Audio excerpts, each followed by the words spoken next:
Chapter 2 Touring. The woman's name was Sarah, and the man's name was Pole, and neither of them had offered those names voluntarily. Clover had asked, standing in the corridor outside the White Room, because he had a policy about learning people's names before he decided how much to distrust them. Sarah had offered hers with the smooth, reflexive courtesy of someone who'd done it 10,000 times. Pole had offered his a half-second later, as though names were a resource to be rationed. "And what do you two do?" Clover asked, following them down the corridor.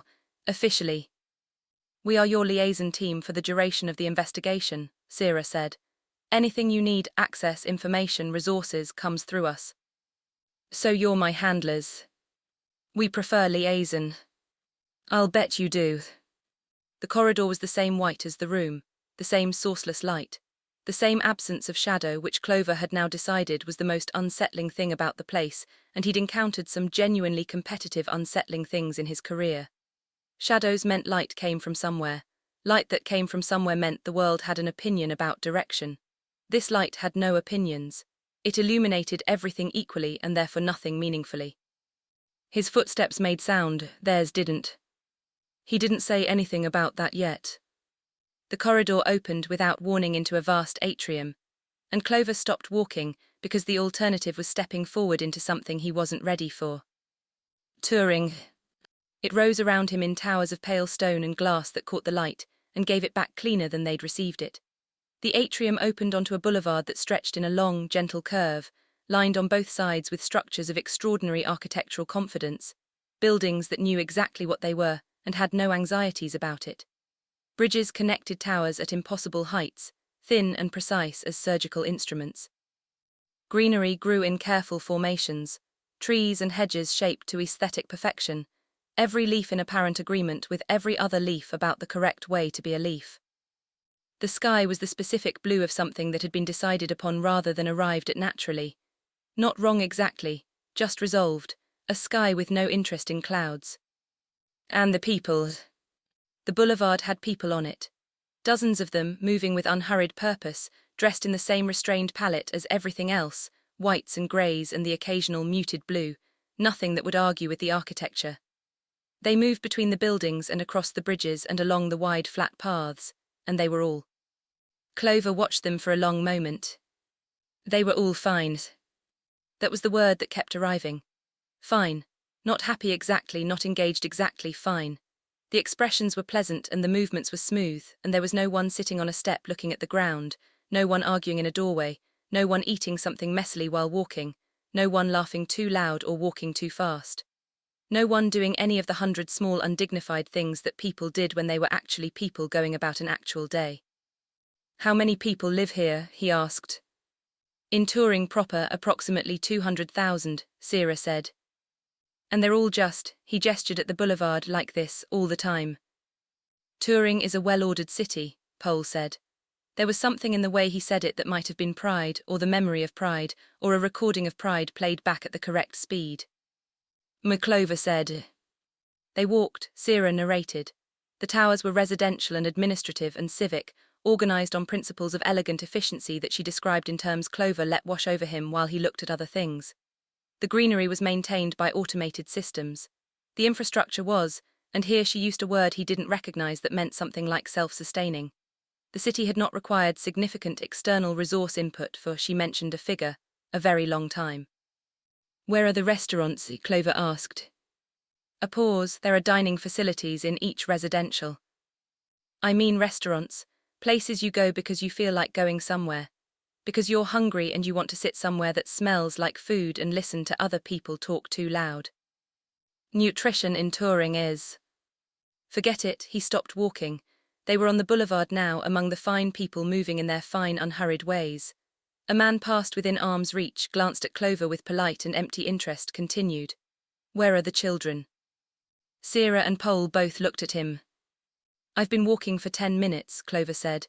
"I haven't seen a child or a dog or anyone over the age of, what would you call it, 45, 50, the age where a person starts to look like they've actually lived somewhere." He looked at Sarah. "Where are they?" "Touring has a specific demographic," Pole began. "And the noise, where's the noise?" He turned slowly, taking in the boulevard, the towers, the perfect sky. A city of 200,000 people should have noise, it should have someone's music leaking out of a window, it should have an argument about parking, it should have a kid on some kind of wheeled thing going too fast and someone yelling at them about it. He completed his turn and looked at them both. This place sounds like a painting of a city. Sarah smiled. It was a lovely smile. It did not reach anything behind her eyes.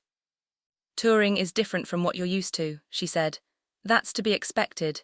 It will become more familiar with time. How comforting, Clover said. They walked further. He let himself be shown things, a civic centre of remarkable elegance, a memorial garden with abstract sculptures that commemorated something in language too refined to be felt, a transit hub where sleek vehicles arrived and departed on invisible schedules with the reliability of breathing. No children, no elderly, no mess, no grief, no one sitting somewhere doing nothing in particular because they felt like it. At one point a man stopped and spoke to Sarah, a brief, fluid exchange about something administrative. Clover watched the man's face while he talked, watched his hands. The hands moved appropriately, gesturing at the right moments, still at the right moments. The face arranged itself into the correct expressions in the correct sequence. It was the sequence that was wrong.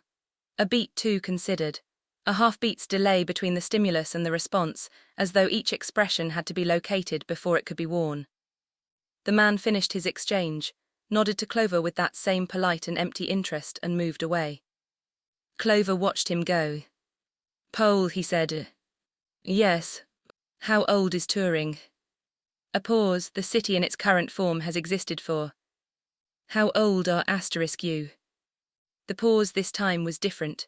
Longer, and with something in it that was neither comfortable nor quite uncomfortable. The pause of someone calculating not an answer but an approach to an answer. "That's a complex question in touring," Sarah said. "Is it?" "Age is not," Pole started. "Let me ask it a different way." Clover stopped walking and turned to face them both. The boulevard continued around them, the fine people moving in their fine ways, the perfect sky doing nothing. "When did you last eat something?" Silence. "When did you last sleep?" Silence.